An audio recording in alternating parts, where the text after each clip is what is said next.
बिस्मिल्लाहिर्रहमानिर्रहीम। अंकल जी मैं तो अपना काका ताई जान नाना जान नानी जान दादा जान दादी जान फूफा जान फूफी जान खाला जान खालू जान ते मेरे शाले भैन भरावां नूं मेरे वर्गे निक्के निक्के वड्डे बुजुर्गां नूं अस्सलाम वालेकुम। अज असीं शो लैके अंकल जी साडे को अज बड़े मेहमान आए ने ते सारे मैनूं कहंदे काके टोपी को लई। मैं कहा जी टोपी इस करके लई मैं अज दुआ कर लेंदे आ जी कि अल्लाह पाक साडे पूरी कायनात दे मुसलमानां दी खैर कर दे, कश्मीरिया फलस्तीनियां दी भी खैर कर दे। मैं दुआ मंगदा ते अज मेरे नाल अंकल जी बड़े बड़े दोस्त मिलन आए मैनू। अज जिन्हां दा मैं तारफ लावांगा किसी तारफ दे मुताज नहीं क्योंकि इन्हां नूं जानदा ही कोई नहीं है। अंकल जी मैं शुक्र किया बच्चू जी मेरे नाल जेडे बैठे ने ये बहुत अच्छे साफी ने, फैसलाबाद च बड़े अच्छे साफी ने ते मैक लैके बच्चू जी बड़े बड़े लोगों के पोल खोलते हैं। इन्हों का नाम है अंकल शामी अंकल शामी। ते दूसरे साडे नाल ए अदालतां च कानून भी बड़ा समझते हैं ते बड़े सीनियर साफी ने ते जेडे लोग जिन्हां औरतां नूं इंसाफ नहीं ना लभदा लैके दिंदे ने, इंसाफ लैके दिंदे ने ते जगह जगह हर एक दे काम आंदे ने। उन्हां दा नाम है मैडम फरजाना बादशाह फूफा फरजाना शाम। ते तीसरी साडे नाल हस्ती जेडे बिजनेसमैन ते सेल्स के हवाले ना बड़ा कुछ उन्होंने मालूम है, पूरे पाकिस्तान की मानी जानी हस्ती है ते साडे अंकल जी मोहम्मद यूसुफ साहब। अंकल जी सलाम अलैकुम। अज लाइए असीं गल्लां करांगे इन्हां नाल। जिहड़े अंकल इमरान खान है ना ਉਹ 20 ਵਾਰੀ ਤੇ ਕਹਿੰਦੇ ਆ ਜੀ ਕਿ ਮੇਰੀ ਹਕੂਮਤ ਨੂੰ ਇੰਜ ਨਹੀਂ ਚੱਲਣ ਦਿੰਦੇ ਇੰਜ ਨਹੀਂ ਚੱਲਣ ਦਿੰਦੇ। ਅੰਕਲ ਇਮਰਾਨ ਖਾਨ ਦੀਆਂ ਆਪਣੀਆਂ ਪਾਲਿਸੀਆਂ ਬਹੁਤ ਗਲਤ ਨੇ ਬੱਚੂ ਜੀ, ਇਹਨੂੰ ਚੱਲਣ ਦਿਓ, ਇਹਨੂੰ ਚੱਲ ਕੇ ਵੀ ਵੇਖ ਲਓ। ਮੁੜ ਕੇ 5 ਸਾਲਾਂ ਬਾਅਦ ਮੇਰੇ ਅੰਕਲ ਇਮਰਾਨ ਖਾਨ ਨੇ ਕਹਿਣਾ ਮੈਂ ਕੀ ਕਰਦਾ ਮੇਰੀ ਵਾਰੀ ਤੇ ਕਰੋਨਾ ਆ ਗਈ। ਉਹ ਬਾਬਾ ਜੀ ਇੰਜ ਦਾ ਕੰਮ ਪਾ ਕੇ ਵੱਜ ਜਾਣਗੇ। ਸਭ ਤੋਂ ਪਹਿਲੇ ਸਵਾਲ ਕਰਾਂਗੇ ਅਸੀਂ ਸ਼ਾਮੀ ਸਾਹਿਬ ਨਾਲ। ਸ਼ਾਮੀ ਜੀ अंकल ये दसो कि तुसी ना जेडे बाजार लॉकडाउन होया हुण नरमी करन दे चक्कर च ए हुण की कोरोना शो गया? जी पहले तो काका जी आपका बहुत शुक्रिया, आपने इस प्रोग्राम में मदऊ किया तो आपका मैं बहुत ज़्यादा मशहूर हूँ और पूरे चैनल का पूरे दोस्तों का मशहूर हूँ कि उन्होंने इस इतने अच्छे प्रोग्राम में हमें सब दोस्तों को इनवाइट किया। तो आप जो बात करें कि लॉकडाउन की रेशियो जिस तरह बढ़ी थी, अब जो हुकूमत ने पिछले साल जो लॉकडाउन लगाना पड़ा, फिर रेशियो इस साल फिर बढ़ी, फिर गवर्नमेंट को लॉकडाउन लगाना पड़ा। तो अब जिसा जिसा उसकी तादाद उसकी रेशियो कम हो रही है, जो पेशेंट है उनकी तादाद कम हो रही है, तो गवर्नमेंट जो आहिस्ता आहिस्ता उसको लॉकडाउन में नरमी कर रही है। तो गवर्नमेंट को चाहिए कि लॉकडाउन में नरमी के साथ साथ जितने भी जो इस वक्त जितने भी जो तबका है जो पिस चुका है इस महंगाई में, इस लॉकडाउन में, जो बेचारे लोग परेशान हैं उनको इमदाद भी पहुंचानी चाहिए। सिर्फ लॉकडाउन में नरमी से उनका जो अजाला नहीं हो सकता, जो उनका नुकसान हो चुका है, जो परेशानी उन्होंने गुजारी है, तो उनका अजाला तब तक नहीं होगा जब तक गवर्नमेंट उनको इमदाद नहीं करेगी। सिर्फ लॉकडाउन लगाने को हल नहीं है। अंकल जी तो जी भले बेवकूफ हो कहते गवर्नमेंट को इमदाद देनी चाहिए। और गवर्नमेंट इमदाद मंगे या लोगों को दवे। साडे पर सारे जिन्ने भी साडे सियासतदान ने नाजरीन इमदाद ही मंगी जाते। काके नूं ईद भी नहीं मिली, काका फेल है पी। असीं दूजा सवाल करांगे फुफो ना। फुफो ये दसो कि तुसीं लोकां दे काम आंदे हो ते ये लोग इन्ने बेचारे गरीब क्यों होए? इस हुकूमत दी पॉलिसियां तो तुसीं मुतमईन हो? देखिए जी पहले काका साहब आपका बहुत बहुत शुक्रिया मुझे इनवाइट करने के लिए। और इसके साथ साथ ये कि आपने जो लेडीज़ के हवाले से बात की इसका भी मैं जवाब देना पसंद करूँगी कि मैं ज़्यादा काम मेरा कोर्ट में होता है, कचहरी में होता है। अच्छा जहाँ तक आप बात करते हैं कि गवर्नमेंट की पॉलिसीज़ की, तो हम उधर रोज़ जाते हैं, हम देखते हैं लेडीज़ और दूसरे जो लोग भी आते हैं तो उनके क्या हालात है, पहले क्या थे और अब क्या है। तो आप यकीन करें कि लोग हमारे पास रोना शुरू कर देते हैं। यानी कि उन्होंने अपनी जिंदगी में कभी भी ऐसे हालात नहीं देखे कि इस वक्त लोग बेचारे फाका कशी पे मजबूर है। मतलब ये कि जितने सपने इस गवर्नमेंट ने दिखाए थे, हालांकि मैं खुद इस गवर्नमेंट के साथ हूँ और मतलब हमने खुद इनको लेकर आने वाले हैं, हम ही लोग हैं, लेकिन इस वक्त जो इनकी पॉलिसीज है इतनी ज्यादा मतलब नाकस है, गलत है कि लोगों के घर में आटा तक यानी खाने को भी लोग तरस रहे हैं, बाकी चीजें तो छोड़े। यानी कि जो बाकी जरूरियात हैं उनको तो वो बेचारे इतने परेशान है, वो सोचते हैं कि बच्चों, बल्कि बाद लोगों ने अपने बच्चों की तालीम तक बंद कर दी है। हाँ, वो तालीम उन्होंने क्या बंद करनी थी?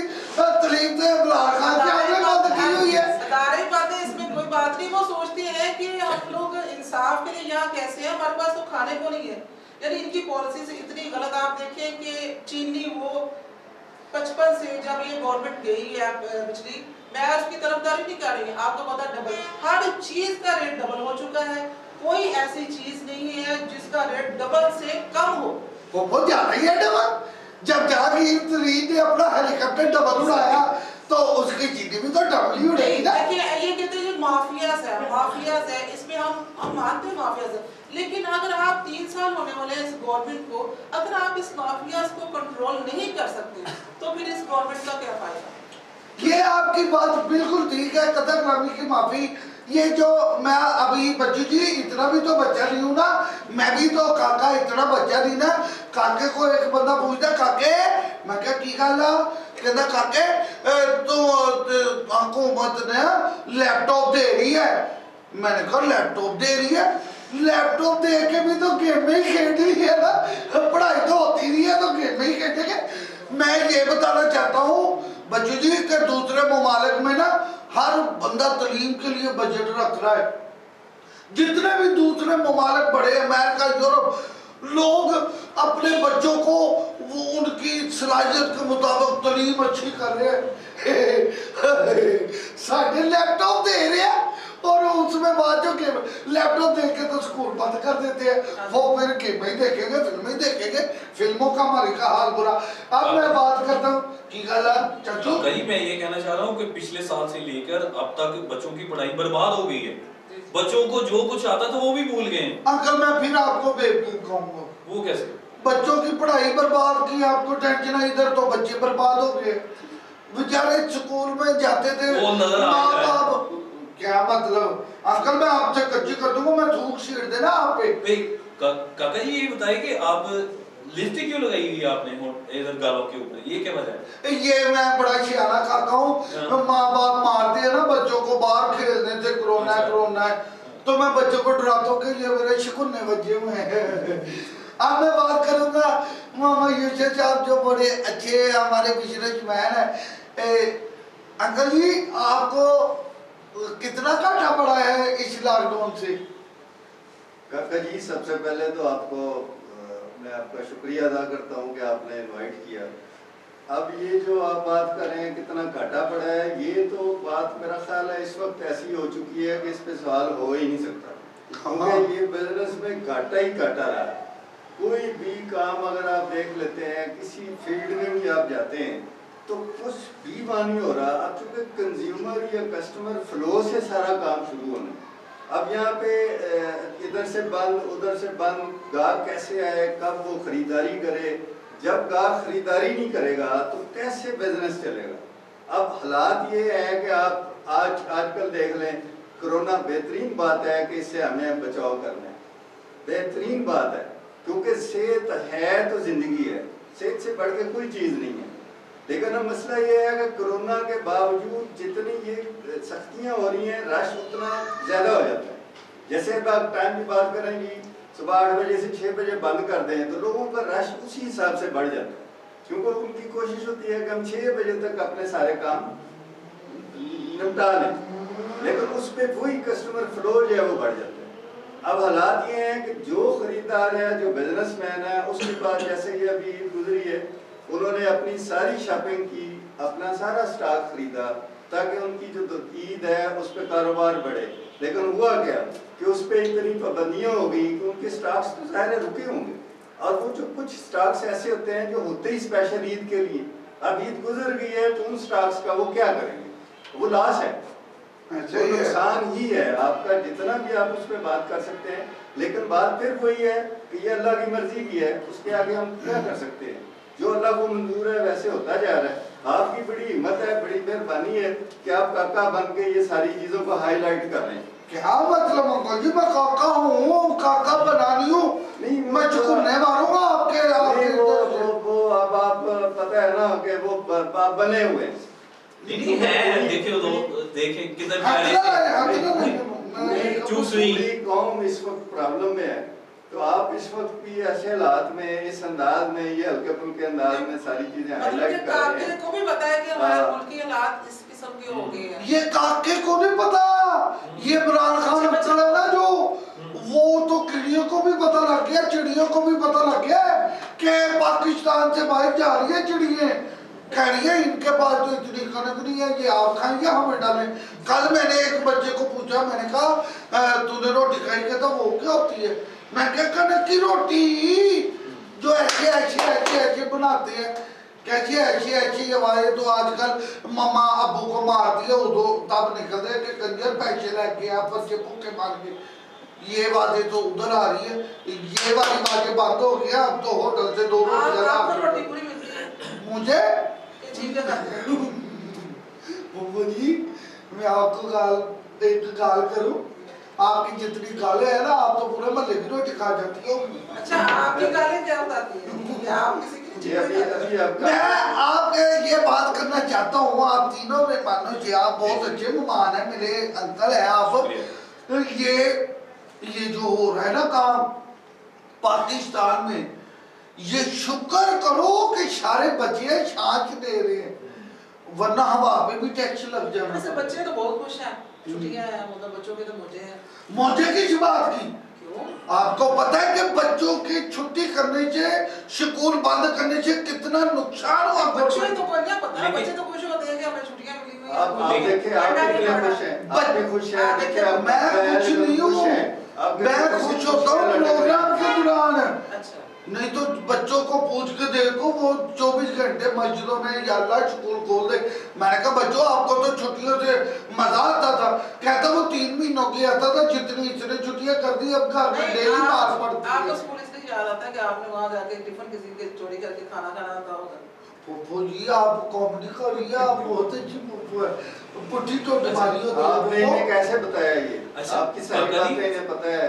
काका जी, मैं आपके प्रोग्राम से ना एक मैसेज देना चाहूंगा, वो ये। क्यों? मेरे पास तो बैलेंस ही नहीं है, आप मैसेज कर नहीं, अच्छा प्रोग्राम से आपको मैसेज देना चाह रहा हूं। बताओ। अच्छा, ये कि एक तो छुट्टियां होगी, बच्चों की पढ़ाई का नुकसान, लेकिन उसके साथ साथ भी जो जितने भी स्कूल्स हैं वो फीसें ले रहे हैं। आखिर किस बात की फीस? बच्चे घर बैठे हैं, वालिदैन घर बैठे हैं, कमाई का कोई जरिया नहीं, तो स्कूल वाली फीस किस बात की मांग रहे हैं? और इस मामले में गवर्नमेंट भी कोई सपोर्ट नहीं कर रही, माजरत के साथ। वो 20% का कह देती है कि 20% लेस कर दें, लेकिन जो 80% है, एक जो बाप है घर बैठा है, उसकी कमाई का कोई जरिया नहीं, वो कैसे अदा करेगा? वो तो 20% की बात सही कर रही है मैडम आप, कि वो 20% नहीं दे सकता, वो घर के अखराजात नहीं चला सकता, रोटी नहीं पूरी कर सकता, वो फीसें कहां से दे? फिर बच्चू जी तुझी फिर गलत गल करती, तुझी बड़े बोल रहे हो, मैं ਤੁਹਾਡੀ तीसरी गल भी फड़ वो कैसे? ਉਹ ਕਿਉਂ ਨਾ ਪਿੱਛੇ ਦੇ ਨੇ ਜਿਹੜੇ ਮਾਸਟਰ ਉਸਤਾਦ ਦਾ ਕਰਾਮ ਨੇ ਸਾਡੇ, ਉਹ ਵਿਚਾਰੇ ਭੁੱਖੇ ਮਰ ਜਾਣ। ਉਹ ਕਿੱਥੋਂ ਖਾਣ, ਜਿਨ੍ਹਾਂ ਦਾ ਕੰਮ ਹੀ ਬੱਚੇ ਪੜਾਉਣਾ ਸੀ। ਸਕੂਲਾਂ ਦੀਆਂ ਬਿਲਡਿੰਗਾਂ, ਕਿਰਾਏ, ਭਾੜੇ, ਉਹਨਾਂ ਦੀਆਂ ਛਪਾਈਆਂ, ਉਹ ਭੁੱਖੇ मर जाਣ, ਉਹ ਕਿੱਥੋਂ ਦੇ? लेकिन सॉरी मैं आपकी बात काट रहा हूँ काका जी, पता क्या है, आप जो कह रहे हैं कि जी टीचर्स की फीसें, आपको शायद नॉलेज नहीं है काका जी कि प्राइवेट जितने भी स्कूल्स हैं उसमें टीचर्स को तनख्वाह नहीं दी जाती, सिर्फ मिलती है या गार्ड को मिलती है, या जो उसका जो अकाउंट मेंटेन करता है उसको सिर्फ सैलरी मिलती है, टीचर्स को तो तनख्वाह ही नहीं देते। मैं फिर आपको गलत कहूँगा। वो कैसे? आपने फिर टीचर पागल है, वो गार्ड लग जाए। जब कदर गार्ड किया, हमारे मुल्क का हाल देखे कि हमारे उस्ताद कराम को फीसें नहीं दे रहे, गार्ड को दे रहे। अंदाजा करें तो हमने क्या किए थे, वहां मिट्टी पड़ना है, जाओ फिर जाके कोठे पे चढ़ के लड्डू वंडो, इसका कोई फायदा नहीं है हुकूमत का। सिर्फ गवर्नमेंट जो स्कूल के जो टीचर्स हैं वो हैप्पी हैं, उन्होंने कभी एहतजाज नहीं किया, उन्होंने कभी नहीं कहा कि स्कूल खोल दो, उन्हें घर बैठे सैलरी मिल रही। अच्छा पप्पू जी तुसी ये देखो कि एक केस ਤੁਹਾਡੇ ਕੋ ਆਂਦਾ ਹੈ ਕਚਹਿਰੀਆਂ 'ਚ ਆਇਆ ਕਿ ਜੱਜ ਦਾ ਛੇਤੀ ਕਹਿੰਦੇ फैसला करी जाते कि रुली जाते। देखिए जी, ये जो हमारा निज़ाम है, अदालती निज़ाम है, सिस्टम है, ये तो बहुत पसीदा है। मतलब मेरी अक्सर मुलाकात, मैं खुद भी एज ए एंकर भी काम करती हूँ आपके चैनल से, तो सदर सेक्रेटरी तक मुझे उन्होंने कहा है कि हम इस निज़ाम से मुतमिन नहीं है, क्योंकि ये कानून के तहत ही चल रही है ना। अभी हमारा कानून में इतने फ्लॉज हैं, इतनी उसमें गुंजाइश है कि उसको मज़ीद ठीक किया जा सकता है। तो इसलिए जब तक कानून ऐसे नहीं बनेंगे या फिर उस पर अमल दरामद नहीं होता, जब तक अमल दरामद नहीं होगा तब तक तो इंसाफ नहीं मिल सकता। लोग यहाँ बूढ़े हो जाते हैं, उनको इंसाफ नहीं मिलता, मतलब कि आगे से पोते तक जायदाद के लिए मतलब कोशिश करते हैं, तो दादे की जायदाद होती है, उसका बाप कोशिश करता है 20, 30, 25, 30, 50 सालों तक भी जाते हैं, फिर भी जायदाद नहीं मिलती। एंड पे जी वो क्या है जी, हाई कोर्ट चले जाए, हाई कोर्ट के बाद सुप्रीम कोर्ट जाने के उनके पैसे नहीं होते, केस खारिज। तो इंसाफ तो अदालतों में हर जगह नहीं है। अब देख रहे गवर्नमेंट देख लें इस वक्त क्या इंसाफ कर रही है गरीब आवाम के साथ। अब ये देखिए कि लॉकडाउन में दिहाड़ीदार तबके के साथ क्या मतलब क्या हालात है। पाताकशी आपको पता है, बच्चों को लेके वो खुदकशियां कर रहे हैं, आजकल आपने न्यूज भी देखी है। तो ये मतलब उनको अपने बच्चों को मारने का शौक तो नहीं है ना। तो यानी कि जो दिहाड़ीदार तबका वो तो इंतहाई वो इस गुर्बत का शिकार है, इस कोरोना का शिकार है, लॉकडाउन का शिकार है, जिसकी वजह से यानी कि ताजर तबका रो रहा है, जिसके पास मतलब फिर भी चलो इतनी तो बचत होती है कि अपना वो खर्चा चला सके। तो आप ये सोचिए जो मतलब दिहाड़ीदार जैसे यही 500,000 लेकर जाना और अपने बच्चों को रोटी खिलानी, वो एहसास भी होते हैं कि इसी का आटा घर जाना है, दाल जानी है, चीनी जानी है, तो वो नहीं मिलेगी तो वो कहाँ से खाएंगे। पहले तो उन्होंने बहुत कुछ दिया है, मतलब अभी क्या दे रहे हैं आपको पता है, कुछ भी नहीं। पहले भी हर बंदा ही तकसीम कर रहा था, वो नवा काम होता है ना, तो मुसलमानों को चार चढ़ती है। अब इमदाद आ रही कहाँ जा रही है, वो इमदाद शरीफ के पास जा रही है, पहले शहबाज शरीफ के पास जा रही थी, अब वो इमदाद जा रही है इमरान शरीफ के पास। इमरान बेचारा बहुत शरीफ है। अंकल जी आपको घाटा लगता बहुत ही पड़ा है, आपका मुंह ऐसे है, क्यों ऐसे है? ऐसे नहीं है, बात हो रही थी बेसिकली घाटे की बात। तो देखें सारी बातें आपकी सही हैं। जब बिजनेस होता है तो सारे जो फील्ड जितने भी वॉक ऑफ लाइफ है उनमें सब में खुशहाली होती है। ऐसे ही है। जब काम शुरू होता है तो जेब में पैसा आता है ना, तो सीधा बंदा मार्केट में होता है। ऐसे ही है। जब मार्केट में जाता है तो उससे सारी फैमिलीज जितने भी उससे रिलेटेड चीजें होती हैं वो सारा जो साइकिल है वो शुरू हो जाता है। अभी जैसे फीसों की बात आप कर रहे हैं, अब देखिए फीसों की बात अगर 20% डिस्काउंट किया जाता है तो अगर कारोबार चल रहा है तो उस 20% डिस्काउंट की क्या जरूरत है हमें? हम तो 100% दे रहे हैं, पहले भी लोग दे रहे हैं। अब जो ताजर बरादरी की बात हो रही है, देखिए 1 साल से चल रहा है काम, वो कितना अपनी तरफ से निकाल के खाते जाएंगे। जैसे मैडम ने कहा कि उनके पास कुछ होता है, लेकिन उसकी एक लिमिट होती है ना। उस लिमिट के बाद तो उनके पास जाहिर है, जब वो कहते हैं ना कि खजाना तो कुएं जो होते हैं वो भी खाली हो जाते हैं। जब तक रोटेशन नहीं होगी, जब तक कारोबार नहीं होगा, सारे परेशान होंगे। अभी जैसे जो अभी मजदूर की बात हो रही है, आम तबके की बात हो रही है, जब ताजर या बड़े लोगों का बिजनेस नहीं चल रहा होगा तो उन्हें मजदूरी कहाँ से मिलेगी? मजदूरी तभी मिलनी है कि जब सारे कारोबार चल रहे हो। तो इसलिए कोशिश ये है हमें लोगों को मिलके अल्लाह खैर करे, अल्लाह से दुआ करनी चाहिए कि अल्लाह ताला इस मुसीबत से हमें निजात दिलाए। आमीन। जब इस मुसीबत से हमें निजात मिल जाएगी। इस मुसीबत से तो नहीं कह रहे। नहीं काका जी तो खैर बड़ी मैडम आप चाहती हैं कि दोबारा प्रोग्राम में ना ये बुलाएं? काका जी से आपकी को शायद को और मसला ना ये बहुत ये बड़ा अच्छा काम है। ये वो पुप्पो है जो मिनट बाद तलाक के दुआती है मेरी पुप्पो। नाज़रीन आपने ये बातें सुनी, इससे मुझे भी नोना आ गया, रोया मैं मुल्क के लातों पे नहीं अपने लातों पे हूँ। हमारे सबसे बड़े अंकल परचर जो चैनल पे हैं वो मुजीब साहिल साहब, जी जी, उनके भी पैसे देने हैं, अल्लाह पाक उन्हें हदायत दे कि वो मुझे माफ़ कर दे। और मेरे जो सबसे सीनियर हमारे एडिटर साहब है ना, उनको तो आज दूंगा। अच्छा, वो अपना बूथा सीधा रखे, मुझे कूद रहे हैं, कैमरामैन भी कूद रहे हैं। तो मैं आज काके शो में अपनी नॉलेज के हिसाब से ये समझ गया कि आप ये हमारा मुल्क किधर जा रहे हैं। आप में नहीं, मैं अंकल इमरान खान को कहता हूँ कि एक ये दर्जन चूचनियाँ लो अगर आप मुल्क शीरा करने चाहते हो। सबसे बड़ी चूचनी आप फरदोश फुफो के मुंह में तुनो कि वो चुप रहेगी तो इज्जत होगी।